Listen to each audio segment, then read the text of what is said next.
I had begun to see this world through a low eyes, and I got tired of living in public. I wrote something today and I'm going to read it. It's semi-autobiographical in the sense that it's based on the memory of my childhood, not necessarily the actual events of my childhood, but how I perceived them at the time. I'm reading this big lecture hall. It's all empty and whatnot.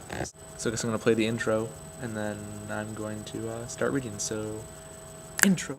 When your hand accidentally brushed my upper thigh, a shiver went down my back and it felt like it peed out a butterfly. I was born a middle child. Well, that's not true. I was born a youngest child. We all are. By the time I was 15 months old, I was a middle child. Sandwiched between two sisters in the house where the estrogen ran wild. My measly collection of Power Ranger action figures could barely even take on the legions of Polly Pockets that roamed freely through our basement playroom.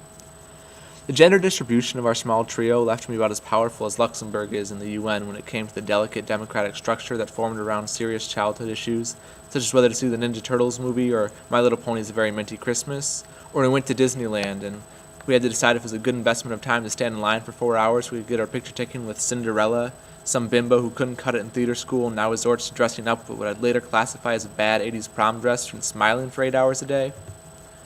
When my younger sister was born, my older sister viewed me simply as a roadblock, keeping me from her new effeminate playmate, a roadblock that she would try to eliminate on countless occasions, leaving my poor mother in the unfortunate position of no longer being shocked when it came time to once again retrieve the little bundle of tears that was her son from the bottom of the stairwell, which luckily for me was well carpeted. My sister, claiming no responsibility, would sit innocently fluttering her eyelashes on the other side of the basement, playing with my little sister, who at this point was only slightly distinguishable from one of her many dolls. You can imagine how this made me feel. It seemed like any sense of boyish behavior was looked down upon. Any activity that I would partake in that wouldn't include my sisters was condemned as selfish. So things like playing basketball or cowboys and Indians, and thus gave way to activities like playing with toy horses or easy bake ovens or taking dance classes. The combination of my Luxembourg-esque standing and family decisions, the fact that we only had one television, and that my father was very busy and therefore absent for large parts of our childhood, led me to absorb a strange view of the world, based on Disney princesses and My Little Pony, with male role models being the green Care Bear and Flounder from The Little Mermaid. It seems odd when my dad was shocked at my lack of interest in sports or army men. My father's absence from my early childhood left something of a blank slate, a hanging sheet that I could project any image that I wanted of him onto. I was absolutely convinced that he was out fighting bad guys and saving the world, so I wouldn't question him when he would come home and lock himself into his makeshift office in the back of our living room and not come out to play with me. I would later find out that he was balancing law school as well as running a fairly large portfolio management firm that helped pick up the pieces of elderly investors whose portfolios were torn apart by the recession in the 80s.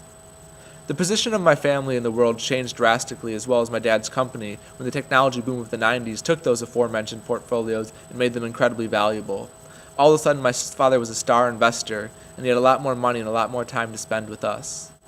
And all that I wanted to hold